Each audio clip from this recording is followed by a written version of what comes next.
All right, welcome everyone. We're going to go ahead and get started.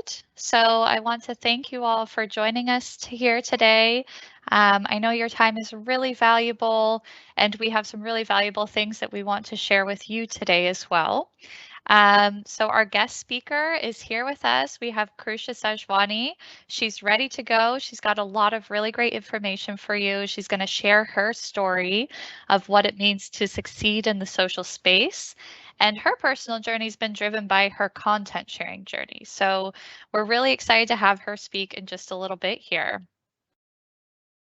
So let's go ahead and get started. I think all of you know, well, especially having experienced what we have over the past year, things have changed. Even before COVID, right? I mean, even before all of this past 2 years have happened, we've already had some changes happening, but really over the past year, things have accelerated unbelievably. So change and transformation is key here, along with being agile, applying lean operating models, and being ahead in this highly competitive marketplace. Everyone's looking for that competitive advantage. They're trying to find that edge. And I believe, and I think Krusha also believes, that being active on social is part of that solution. So I would like to introduce you to our special guest today. She's going to walk us through her experience of what social selling is, how she's adopted it, and what success means to her.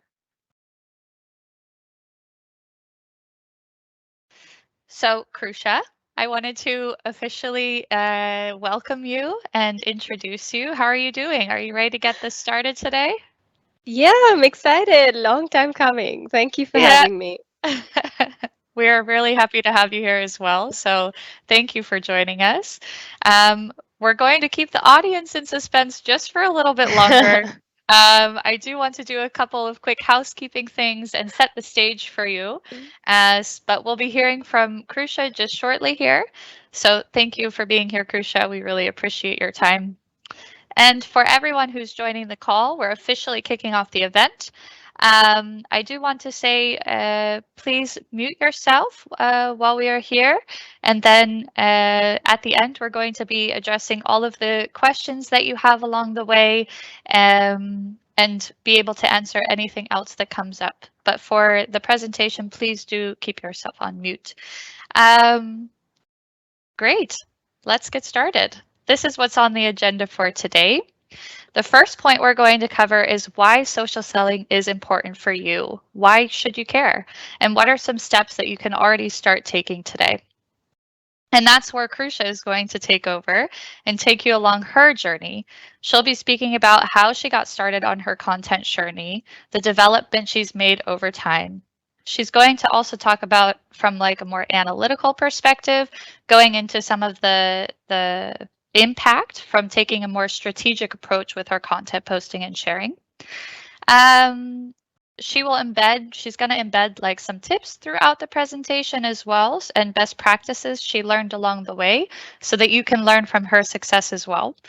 And lastly, she's going to demonstrate how being active on social doesn't only personally support her growth and development as a professional, but also how you can embed this into your enterprise and how workforces can succeed at scale when practicing employee advocacy. So at the end, we'll answer all the questions which come up along the way. Okay, so I wanted to do a quick introduction of myself as well. So I'm Allison. I work with Tricycle Europe. I'm originally from the US. I've been living in the Netherlands for about 6 years now.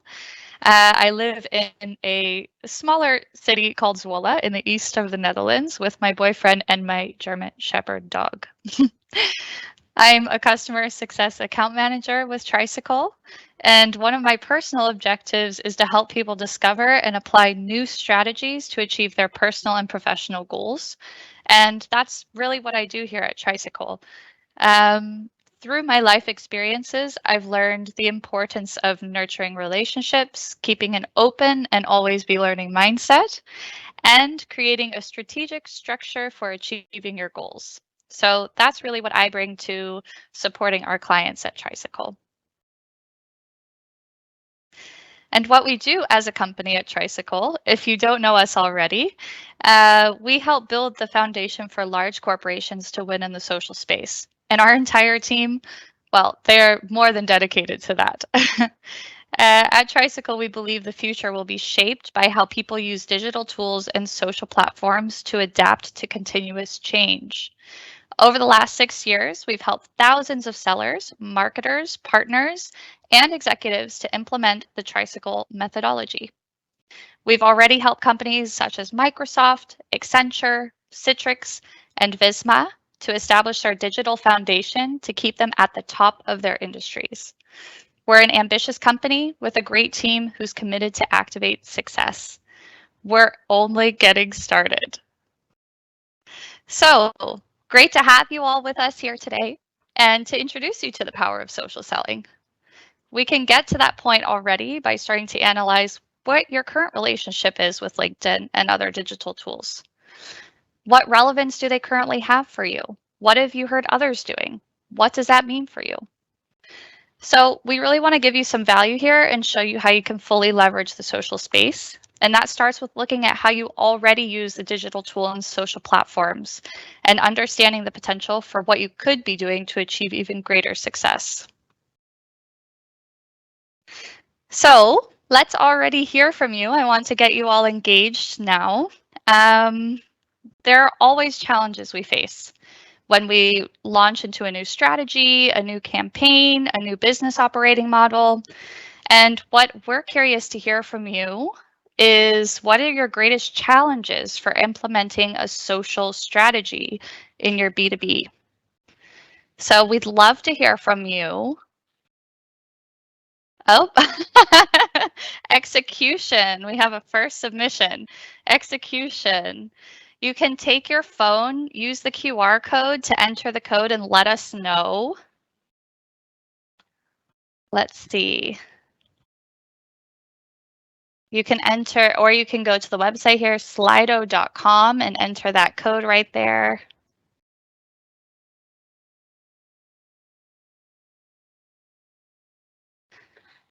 Do we have anybody else who wants to submit? What is the greatest challenge for implementing a social strategy in B2B? Management attention. Yes, that is absolutely something that we see quite often. Where to start? Finding the first steps. Yeah. Right. Where is ground zero? Where do you begin? Budget. Yeah, absolutely. Great. Adoption, buy-in. Yes. Finding the time. Content. These are all very common things that we see, some challenges that we see, especially with our clients, also at the individual level. Adoption. Yeah, great. Intercompany support. Well, we're really glad to have you here with us today because we're going to cover some of these things as well. And hopefully we are able to support you in moving beyond these challenges so that you can get to the next level in your social journey. Thank you for participating. What I've personally learned while working at Tricycle is clients invest in tooling and approaches for getting ahead of the curve. However, a common area where people tend to miss the target is when forgetting to look at the end user perspective and recognizing the importance of supporting adoption and guidance into the new. So looking at it from a more people perspective. And at Tricycle, we're in the area of bringing the entire workforce. So from your top leadership to every single salesperson, we want to move everyone forward to become leaders of continuous innovation. So I believe to be successful in anything you do, you must first identify the challenges and then create a strategy to overcome them. So when we're bringing this into the context of implementing a social strategy, we often see mindset change as the first barrier. If someone doesn't know the value of something, you can teach them how to use a tool. But if they don't know why they're using it or how it fits into their business routine, adoption just won't happen. And oftentimes you don't really end up with a significant ROI. So to get others to support you is a big thing here. In my time as a coach and account manager, I've identified some common areas that can support a successful implementation at scale. So maybe this will help to answer some of the points which you just put into the word bubble. You have to have a plan to be successful. That's where it all begins. And start by getting everyone in your organization on the same page. Have leadership involved from the beginning to drive the change, to identify the right tooling and training, get everything set in place, and have a clear structure and implementation process. Make sure that you align marketing and sales to help with consistency and tracking ROI.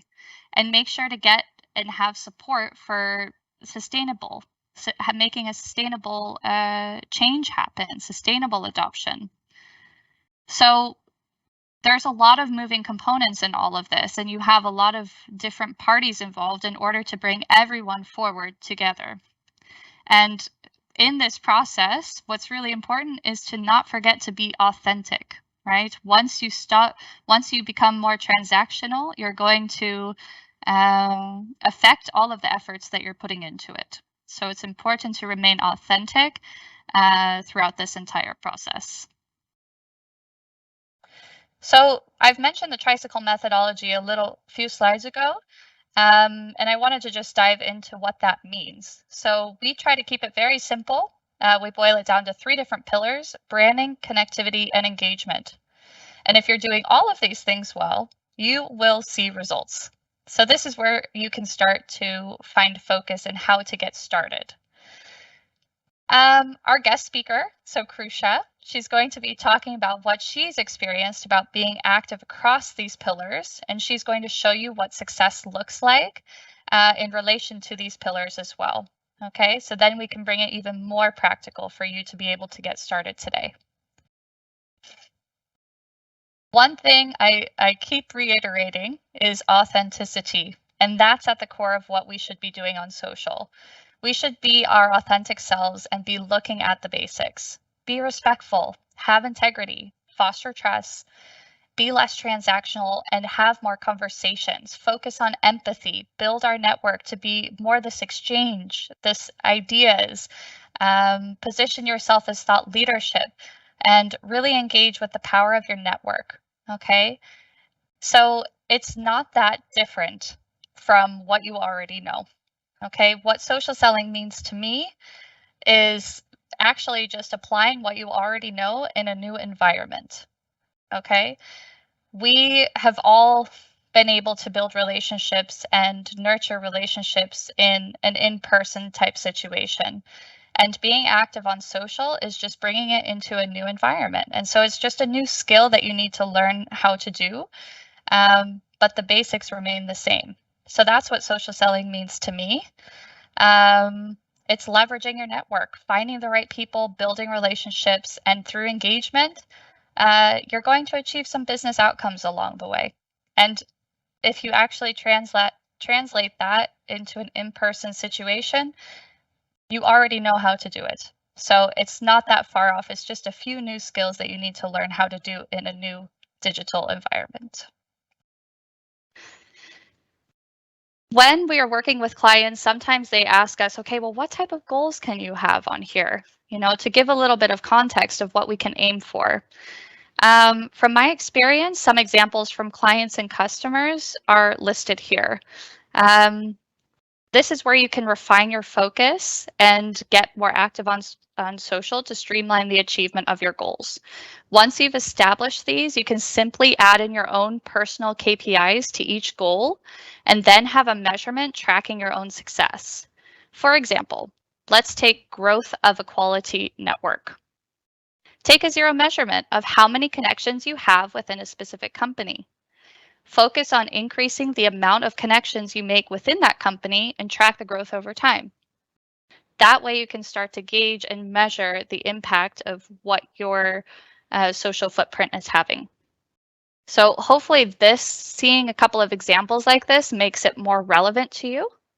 I'm curious to hear what type of goals you have as well for your social strategy. So feel free to engage in the chat so other people can also learn from you as well and become inspired. So just to be clear, if you didn't already catch it for yourself, social selling is for everyone. If you can motivate your employees through the employee advocacy to show what your company does and empower them to showcase what they do for your company, you've just mobilized a whole bunch of influencers who know your company better than anybody else. So if we go from the top down, starting with getting the executive buy-in and drive the message down into their management tiers and into the account base level, that's where we can truly see an impact and drive a real transformation. This is the power of social selling execution strategy and embedding social into your business. So we've set the stage, Krusha. And without further ado, I'm going to turn this over to you now. We're really excited to have Krusha here with us today. We've been partners with Sociabble for years now, and I've gotten to meet Krusha just recently. And just from our brief conversations already, I'm already inspired by her journey. Her journey is driven by her content posting and engagement activity over the years. And really, it's incredible to hear what she's achieved through being consistent, through being strategic with her online presence. So, Krusha is going to share with us her personal journey and also the impact of embedding employee advocacy into your enterprise. So, Krusha, I know you wanted to get started today by already doing a zero measurement with our audience. Um, so we're going to hop now to another poll so that our audience can already participate.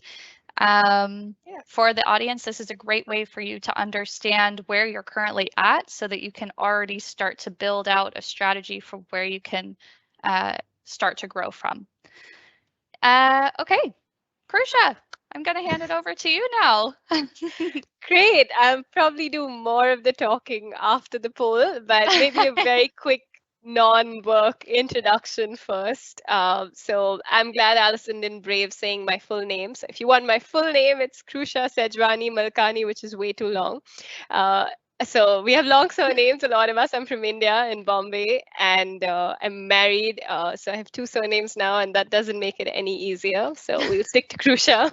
I think that's an easy name to pronounce. I've lived most of my life in Bombay, in India. I've studied in Singapore, worked with Sociabble in Paris first. I'm going to tell you more about that, but it's been 5 years since I've been with Sociablle.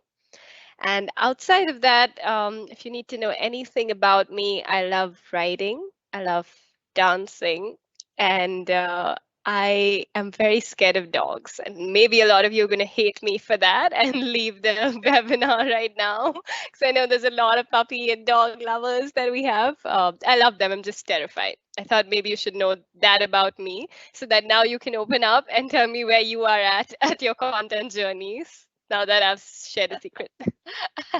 Great. Thanks for that. All right, let me move it over here now. We have the poll. So again, the same deal. If you want to go ahead and scan the QR code or type in the website there and plug in the code, we'd love to hear how Yeah, I'm often. very excited. Everyone be Yes, honest. So there's no judgment. Give us honest answers. that's right.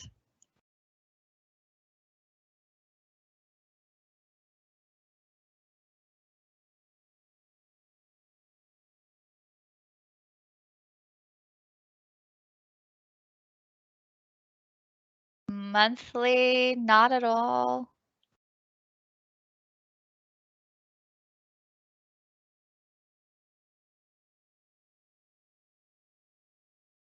Okay, Wait, let's check.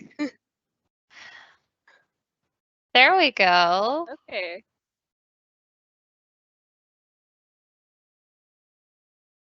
Weekly. Great. What's the most common one that you see, Krusha, in your experience? So it depends on lots of things, right? It depends on if there is an advocacy program, like what I'll talk about. When there's structure, I do see more of like twice a week, thrice a week. Mhm. Mhm. When there's no structure, I often see like either a monthly, not at all, or then like a daily for 2 weeks and then I give up. That Yeah. happens as well a lot. Yes, So, we see that too. Like the influx and then it's gone. Or I was actually having a conversation with one of our client friends the other day, and he was saying, "Hey, my news feed is just really quiet right now." And it was around the summer months and just kind of picking right. up again after the summer months. And I mentioned to him, yeah, this is a really critical time for people to actually pick up again, right? Because after the holidays, you're Yeah. checked out, you are offline, maybe, right? Maybe you are Yeah. still online. I'm generalizing here, but to after the holiday to really Get remember, back. oh yes, Yeah. let's get back. We have to get the structure again, the consistency, and that's hard for some people. So It's hard to keep up momentum. I've seen that. I think that's definitely a struggle. Especially sometimes also because you don't know what you're measuring and then don't you feel like nothing's happening. Like I've done this for 2 weeks, nothing's happened. So there's yeah, a lot of that as well. yeah, yeah, cool. Interesting. We have lots of updates. No one on daily yet, but we do have someone twice a week and weekly. Um, we still have a small percentage on not at all, and a very high percentage on monthly. Really.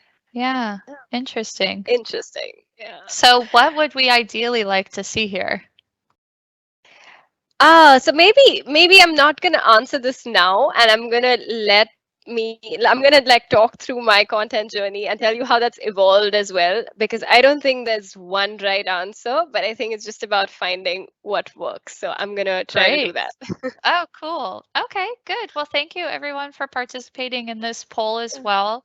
I'm going to keep it open. So the screen will be gone, but the poll will remain open. So feel free to participate um, as well. Okay, Great. I'm going to stop sharing my screen now, Krusha, and officially hand it over.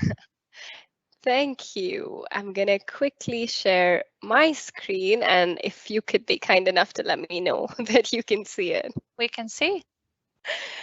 Great. So I thought, I gave you a non-work introduction, but I'm gonna maybe give you a little bit of a work introduction.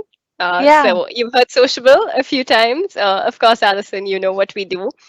yeah. But I thought might be interesting to just go back to, like I said, I've been with the company for 5 years now, and when it started, when I look back at it, I think in fact what intrigued me was a lot of companies that I still heard of at that point.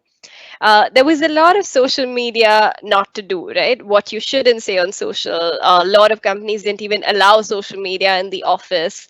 And I think very early on, I was quite sure that social media is here to stay and not just in a personal way, that it's going to seep deeper into the professional side of things. And so when I found out about Sociable, I was honestly out of my master's and looking to rejoin the workforce and looking up multiple companies. And here was Sociable, a company that was talking about what to do on social media. And I really thought that was very refreshing.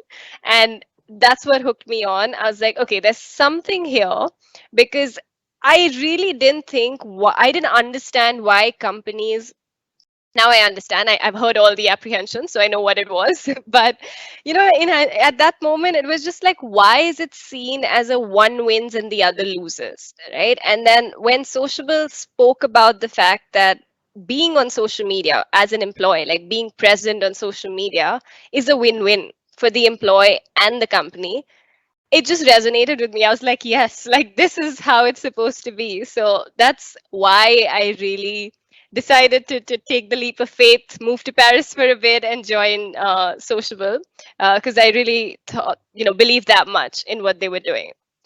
So Yeah. maybe on that Yeah. note, uh, let Yeah. me just talk. Yeah, sorry. No, yeah, I wanted to know a little bit more about what that journey looked like as well. Like, where, yeah, where did you start when you were just joining Sociabble? And like, I think it's really great if you can take us along your journey. I know a little bit about it already, but I Yeah. find it very interesting for our audience to be able to learn about, okay, this is where you were on your personal social selling journey, day one, and kind of the progression you've taken along the way as well.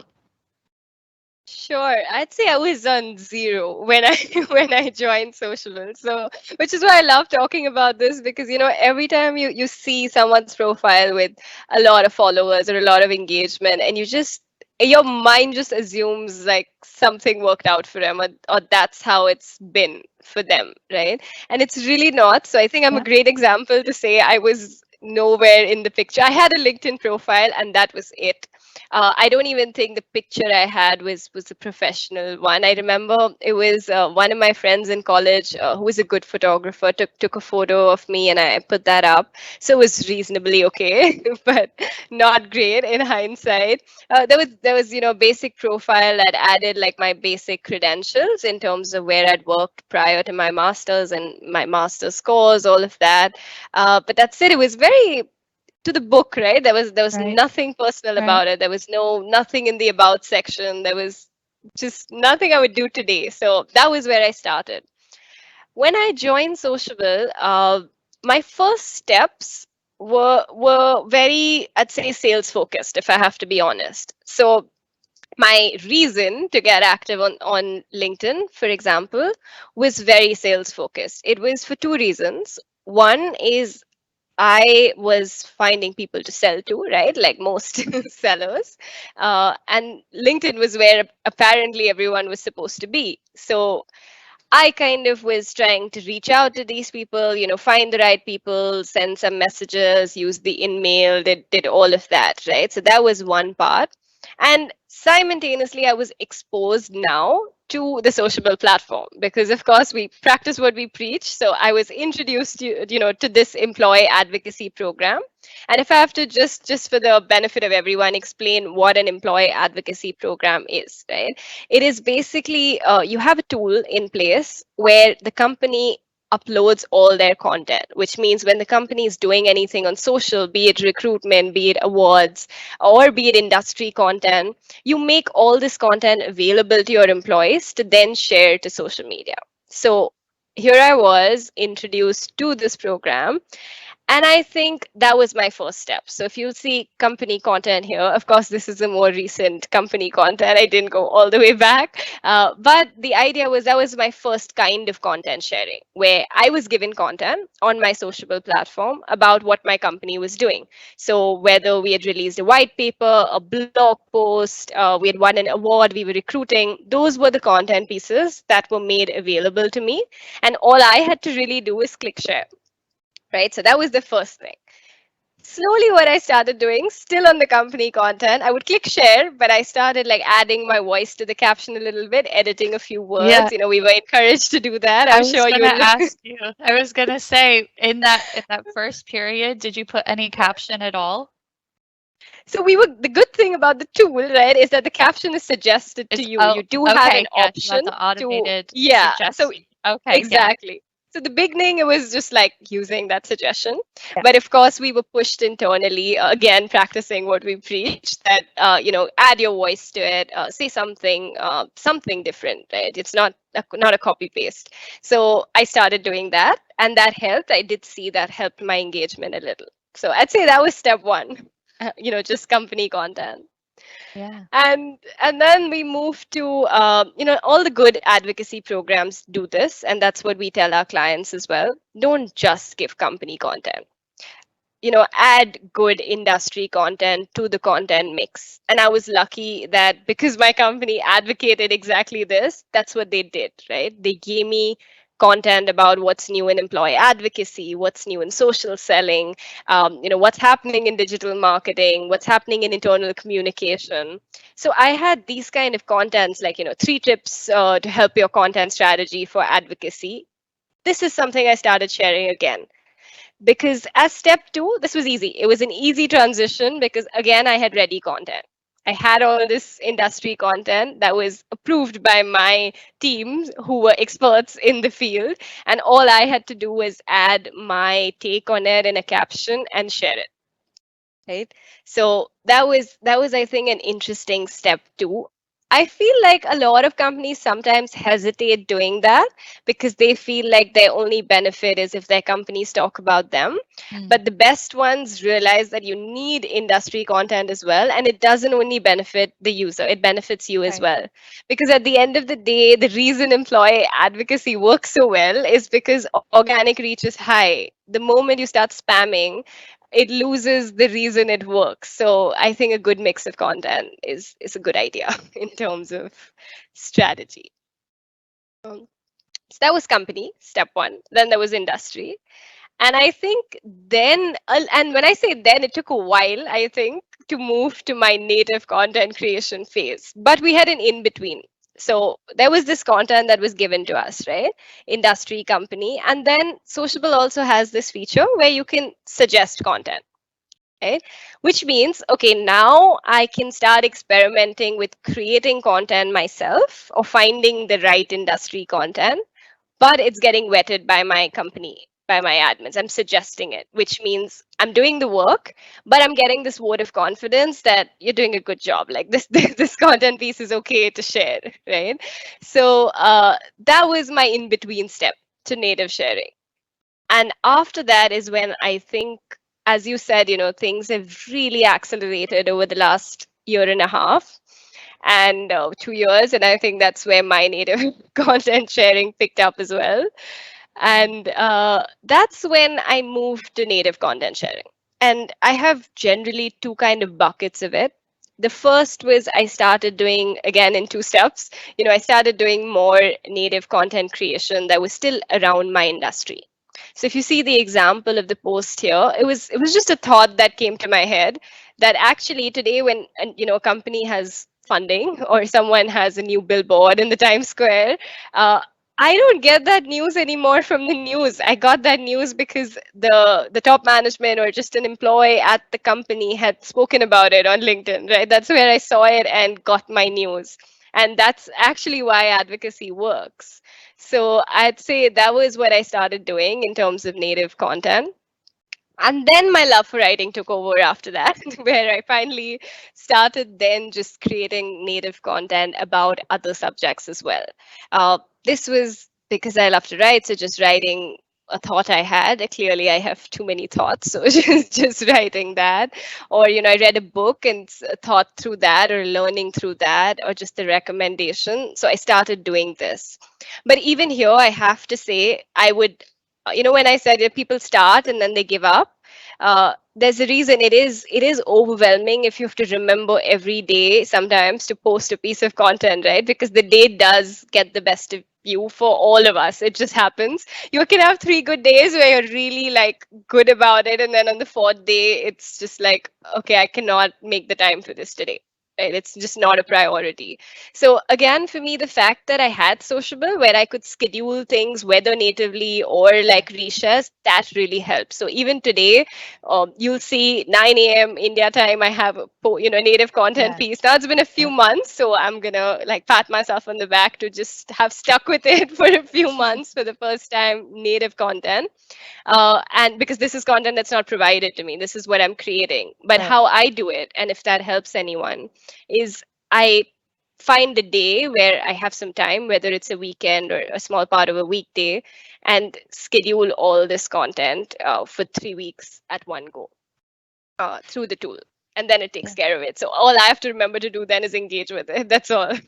Yeah. Yeah. And that's also something that we support and suggest to a lot of people who have a platform such as this is really a great way to have a baseline, right? So that you ensure that you have consistent content going out that's company content, industry content, and it gives a little bit more flexibility for that personal content, the native content to Yes. come out when the moment is right.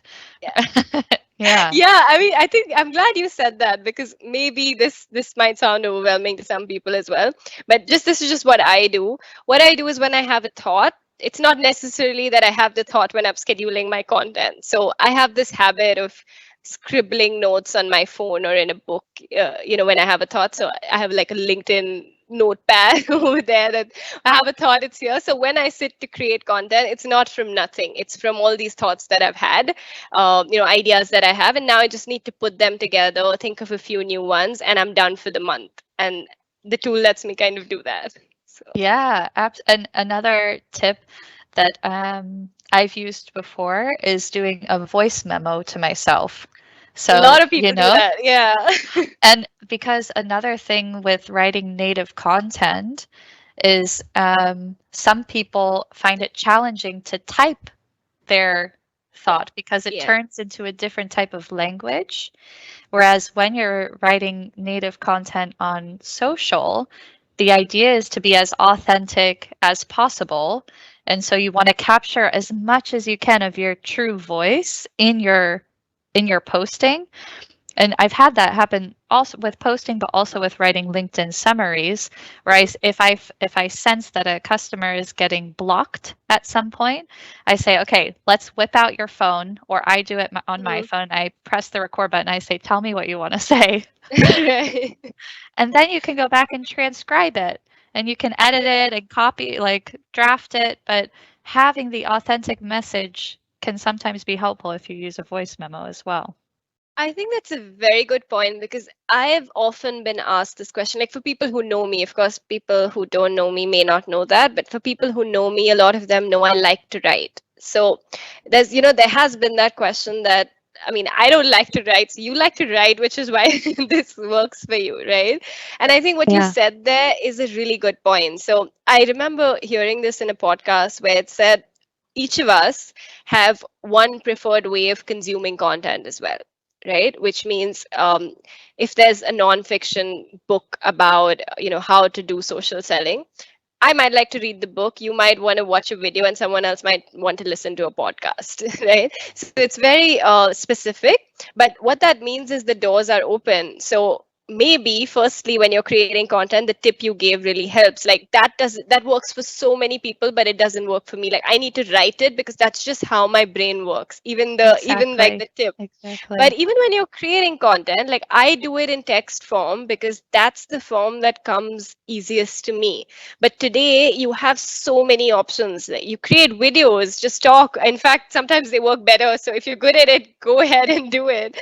If you're creative and you want to create illustrations or pictures, for me, I'm not very good at design. So I like to write, either talk or write. The whole designing bit, not my thing. I mean, it takes more time for me to do it. So, but for Yeah. some, it comes so easily. Like you'll tell them to, make a creative and it's ready.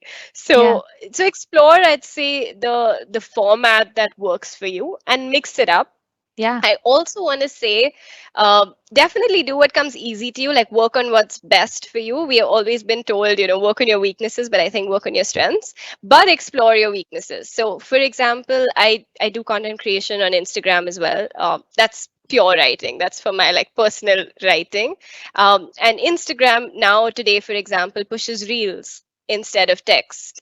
And that's a challenge for me because I like to write. I don't want to create like video content constantly. It's just time consuming for me. But what I do is I do a balance. I stay true to what's authentic to me, which is the text, but I sometimes find a way to add like text content into a reel and things like that just to explore and grow. So I'd say maybe find a balance.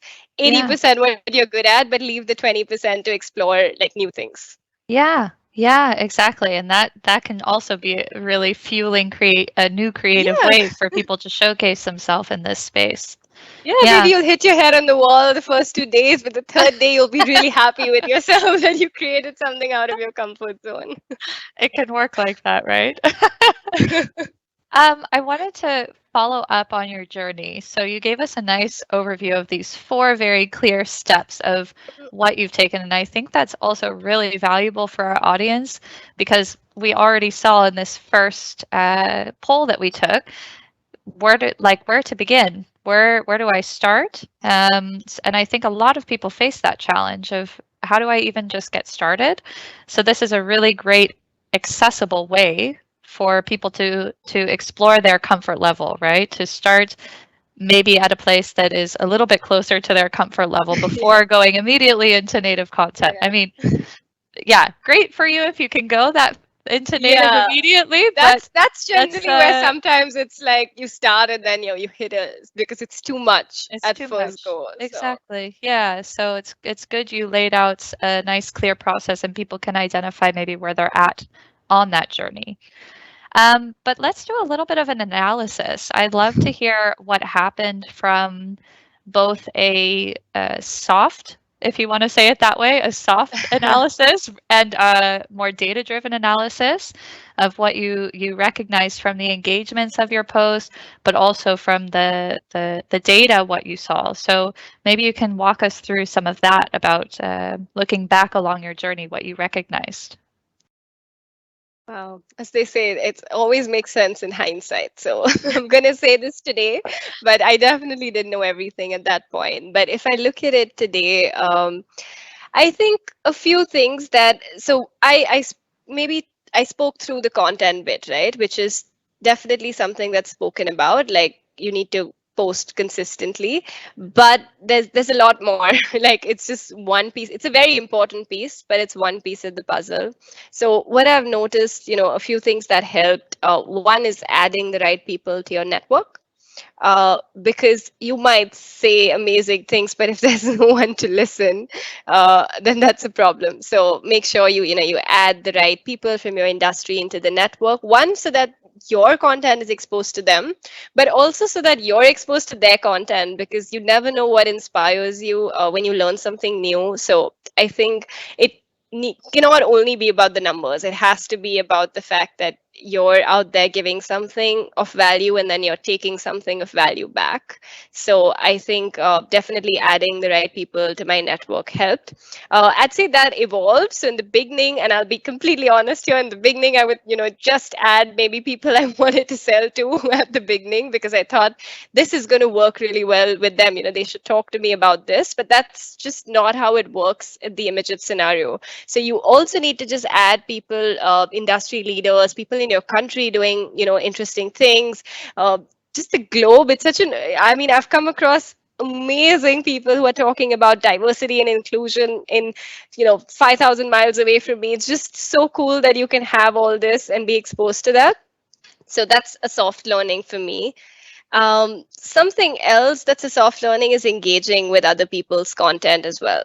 So, not a master of the algorithm, but I think even basic common sense says that if you just keep posting content and expect people to engage with it and you never engage with anyone else's content, it's just not going to work after a point. So it's just even beyond the algorithm. I think it's just common courtesy to make sure that if you are expecting people to engage with your content, engage with other people's content as well. That being said, I something I've realized over the last year, I think a lot of people, because they've been told this, like go comment on people's posts. Don't just go comment just because you want to add like comments. So I think this is personal for me, though. I mean, again, the algorithm might support otherwise, but for me, I just feel like I'd rather do 10 good comments than do 20 comments that don't add value to the person's post or to the conversation happening there. So I'd rather take that minute more and say my thought on that topic, rather than just say interesting post. So that's something I try to do. Yeah. It's interesting you say that as well, because if you translate that to a real life scenario, right? So I always like to kind of translate that I because like that. it Yeah. is, right? I mean, it's all the same, it's just different environments. So when you are speaking with somebody, imagine the fullness and the value that you're going to have when you actually think about what you want to talk to somebody about, and you actually have something Yeah. valuable to include to a conversation. And if you do that with 10 people versus going up and just saying something random to 100 people, what's going to be the comparison, right? So, Exactly. I think it applies to sales too, right? Like yes. instead of mass emailing 10, 100 people, find the people who you actually think you'll add value to and talk to them. So, Yeah, that I agree with that, and I love the analogy. So, Mm. that's definitely something I saw. Something else that I noticed was when you start doing this. Honestly, I didn't have like a planned, this is what is going to happen um, to every, to the T. But what I really saw happening is it does open, just being present, being visible, does open opportunities to you. That maybe what I love, the main things, there are two kinds of opportunities. One is the ones you already had in mind. So if you're a salesperson, you're already looking for the opportunity to sell, right? If you are visible and you're talking about your industry, about your company as an expert, as a thought leader in the field, what starts happening is when you reach out to someone now, there's more credibility. They want to reply to you and they want to have a conversation. Similarly, maybe sometimes it also leads to proactively, you said something interesting and in fact they're reaching out to you about what is it that you do. I think there's a fit. I want to know more, right? So I think that's really useful. And then there's the opportunities that you didn't that you weren't looking for, which I love as well, because that's my favorite thing, that you cannot have possibly thought of everything that you want to do or could do. So it's so great to put yourself out there and then have people reach out to you, whether it's a speaking opportunity or it's a collaboration of some kind outside of what you even had in mind. And I feel like LinkedIn and just social media opens that up for you as well, which has been a great soft analysis there. Abs- I think we're going to go to the same thing. Now tell us about the Yeah. data. What about the data? I think Big everybody question likes of to the hear that 21st as well. century. Exactly. Nothing is valid without the data.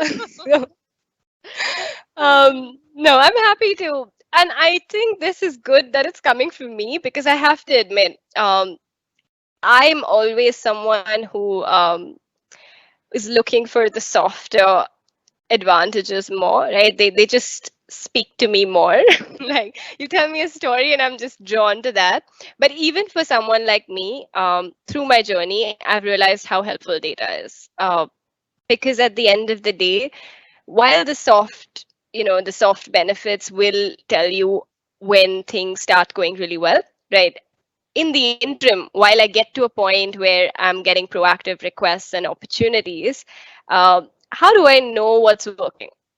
That's where data really helps, because I need to understand what I'm doing. Is it working? What needs to change? And I think that's where we really benefit from data. So for me, I think first I'd say LinkedIn itself gives you some great data in terms of just seeing follower growth, if you've put up a post, just the visibility, right? The views, have you got likes? Comments is my favorite indicator, like have you created some kind of conversation?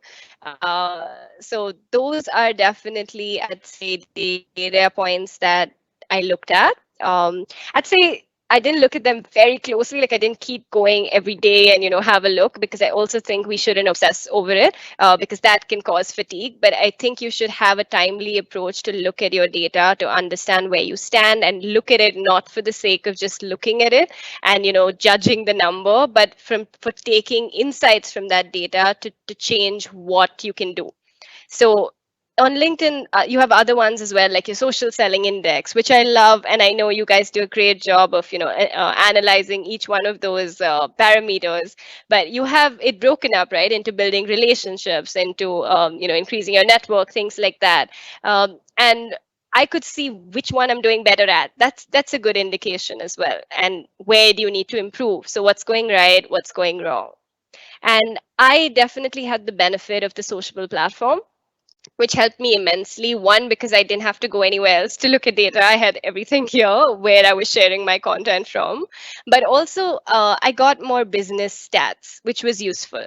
So while I could see the likes and the comments on LinkedIn, I was intrigued to know, what are the clicks?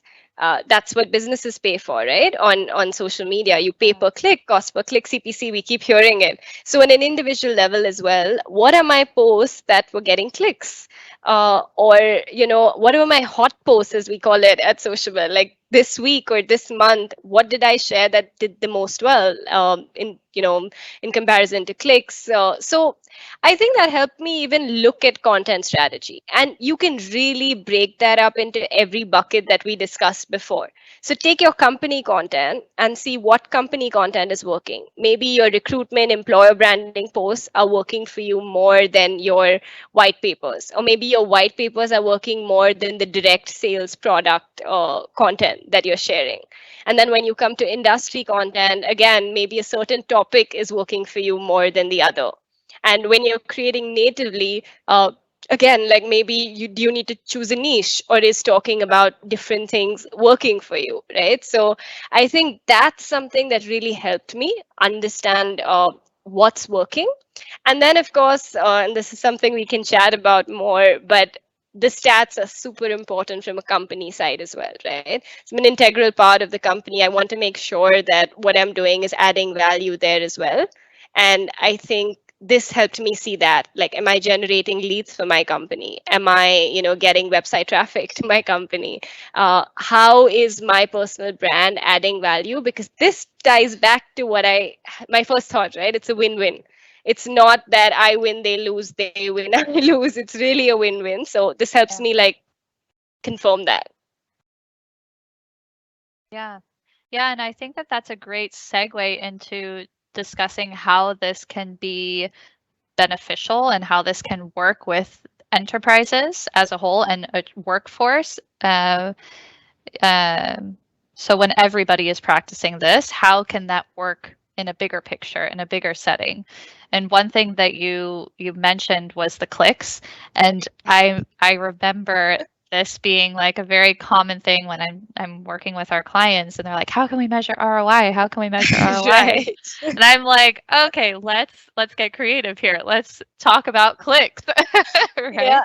And then you definitely can, one of the big ROIs. you We know, do like this paid media calculator on social exactly. as well. Exactly. So that's a really beneficial way, and so I'd like to hear your perspective of how, since you have been through this journey personally, but also working at Sociable, you see how this happens and how this has impact at the enterprise level. So maybe you can just, I know we are running out of time already. So, but we can go a little bit over. So I'd like to hear a little bit more from you about your perspective of how this works at the larger scale. Sure. Honestly, I mean, like you said, limited time. I'm going to say this in a nutshell. This is something I can talk about for an hour, and I do every day. Um, I I really just reiterate the fact that it's a win-win. If we take an example, you just saw my whole journey. You just went through one person's journey, right, in my company.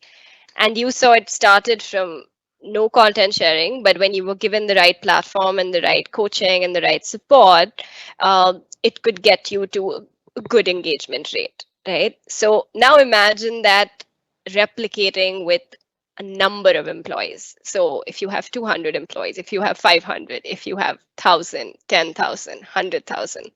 So everything I created, all the data you saw that I'm getting clicks, now that's multiplied. So when you as a company are recruiting, or you are trying to build a good, strong employer brand, or you are trying to get your sales teams more active on social media and generate leads and traffic, or you have a marketing team that's trying to get a message out more strongly. Today we do paid media, and then lots of people do influencer marketing, right? Where you reach out to influencers to talk about your brand.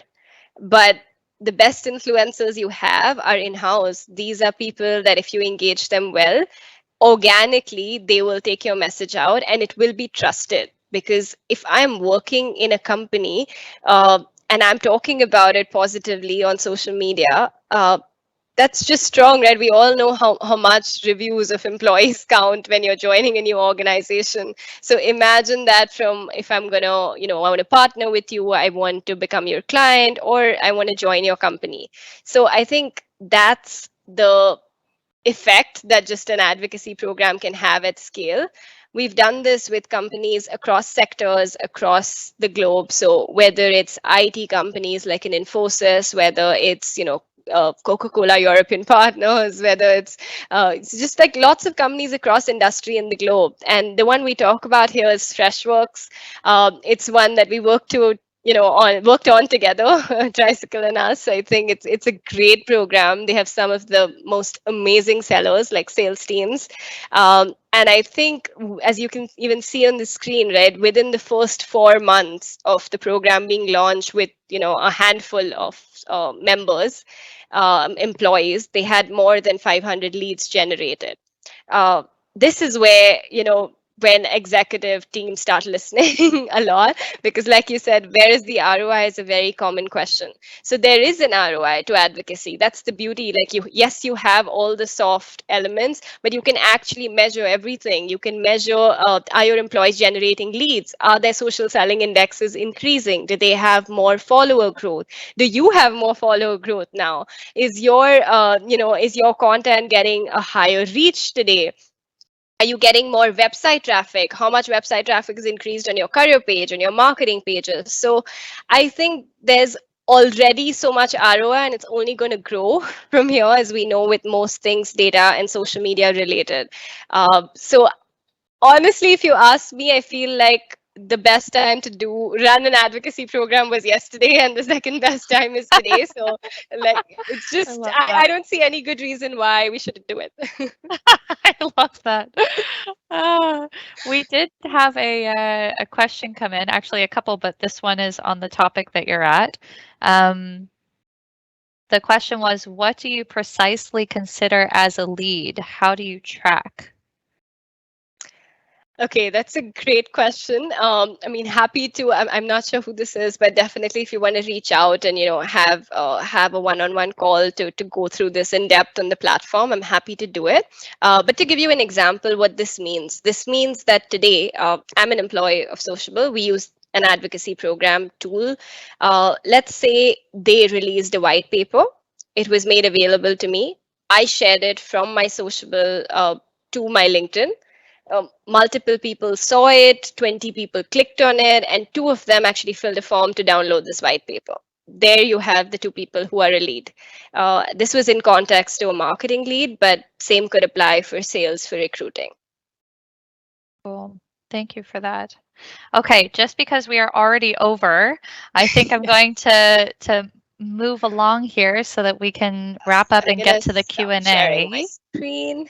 Thank you so much, Krusha. Let me come back to mine really quick here. I think we could be talking for hours. There's so much. There's so So much. much to say. I know, so much to share. Um, I just wanted to hover back over to what it means for success. So as we discussed, there can be a lot of blockers, right? How to get started? What do I do? There's not enough time. But I think the core thing for us to take away from this is, especially with your content sharing and engagement strategy, that it has to be consistent and it has to be practiced regularly. And to find your way of capturing content and building out a baseline for yourself so that you can have that consistency as well as have the moment where you include native content, for example. So that I would say that that's probably the biggest takeaway for now is to find that way to embed this into your day-to-day working routine. Okay. Let's see. So if you need some support, Krusha and I, and on behalf of the Sociabble team and on behalf of the Tricycle team, we are completely here to support you on this journey. So feel free to reach out to myself, to anyone at Tricycle or anyone at Sociabble or Krusha specifically. If you need practical advice, reach out to us on LinkedIn. We'll give you tips. We're here to support and continue this discussion further. I wanted to tell you a couple of things. This goes also in line with what Krusha was talking about with the Freshworks program. So what Freshworks had was the Sociabble platform. So they were using that, and that's the incredible technology which enables people to have a solid employee advocacy structure in place in their organization. And how Tricycle partners with Sociabble is we come in and we support the adoption, and we support empowering people to leverage the tool, right? Because remember in the beginning I mentioned you can give a tool, but then if you don't provide the support and the guidance around how to use that, why it's relevant, and how to embed it in their day-to-day routine, the adoption can really not happen. So that's where we come in and we support Sociabble with being able to empower the people who have the tool and other tools to be able to thrive with the tool set you have.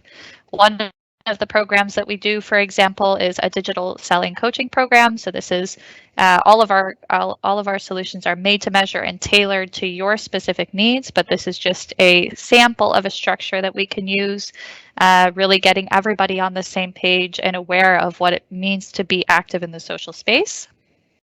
Another thing we have is really supporting your top management, your top leadership, being able to recognize the importance of being active on social. Again, bringing them to be on the same page and to be advocates for being active in the social space, and really leading by example for the rest of the organization and positioning their voice as a thought leader, as an industry expert in the social space.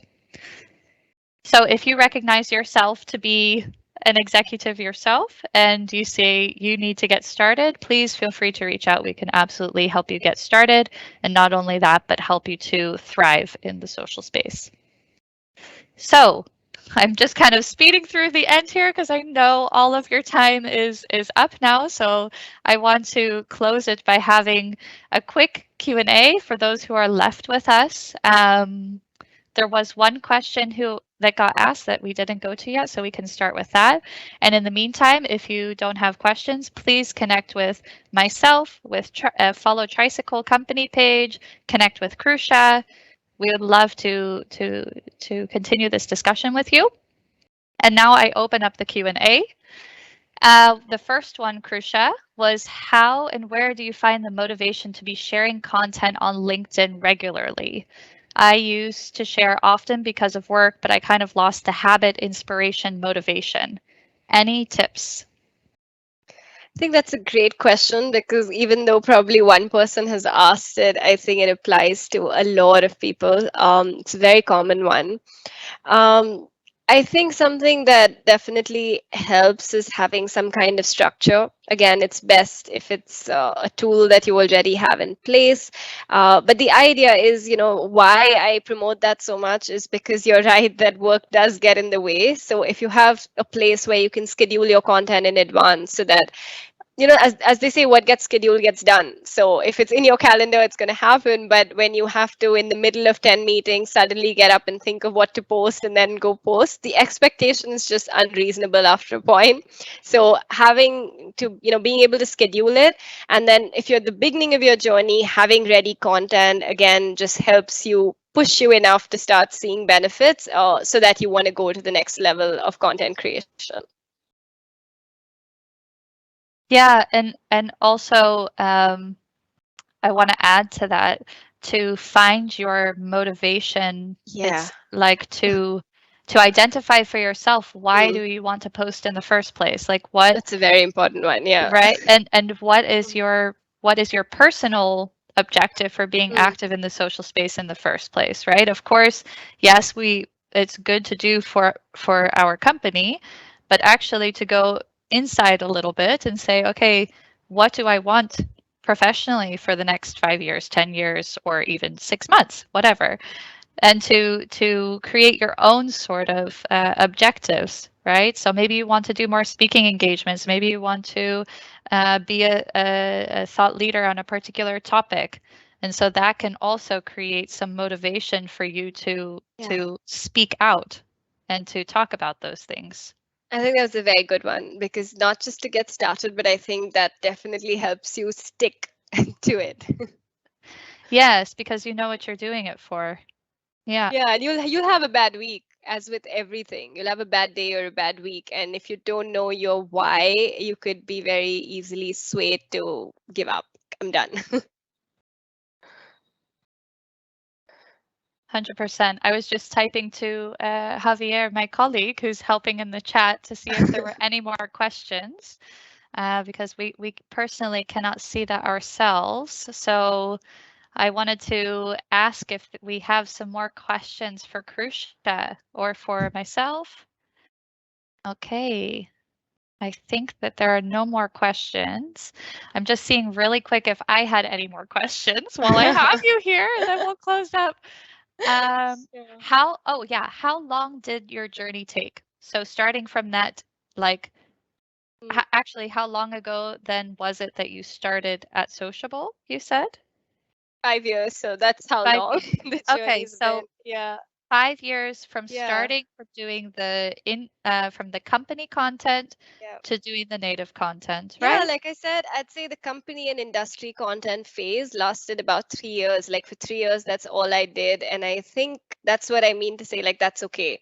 Because I didn't really have my why beyond the fact that I really wanted to help my company, because that's how passionate I was about talking about this subject and, Yeah. getting sociable there. But then I slowly tried to, over the last 2 years, merge the two, and my love for writing and all of that together brought the last 2 years of native Yeah, content. cool. Okay. Um, is there anything else that you want to add, Krusha? No, I think that you covered everything. Maybe the last thing I'll say is just, I know you said it a lot of times that you know that it's successful now, or to talk about your success. And firstly, that's very kind to hear. But I also want to say that it's ever changing, right? So Yeah, knowing your why is more important than the numbers. And trust me, we talk about data day in and day out, and it's very important. So, but at the end of the day, just don't get demotivated. Know the bigger picture, and it doesn't matter if you have 5,000 followers and someone else has 50,000 followers, as long as you're adding value and gaining value. So I'd say numbers are important. Definitely look at them, but make sure you're in it for the long run and for the right reasons, and have fun with it, because you yeah, already have a job. So this is supposed to make that job easier, more fun, and open more doors for you. So allow it to do that without it just becoming like this pressure point of something you have to do. yeah. Love that. And to remember that you have support. If Yes. it becomes that pressure, you've got Sociable, you've got tooling, you've got Tricycle to help with the adoption and to support on the back end. So yeah, you have the support. So make sure that you keep it fun for yourself. And yeah, we're here to help you. So I think that's a great way to close. Yes. All right. If anybody has any more questions in the future, hopefully we've gotten connected by this point. Otherwise, yeah, feel free to reach out to us. We'd love to hear from you, and we really appreciate your time and attention today. And Krusha, we really appreciate you joining us for this special Thank you for edition. having me. And thank you, everyone who attended, bed listening to us for so long, and I especially the know. ones who asked questions. Thank you. Yes, wonderful. Okay, well, I wish you all a wonderful rest of your day, evening, morning, wherever you are in the world, and hopefully we speak soon. Okay, take care. Bye bye.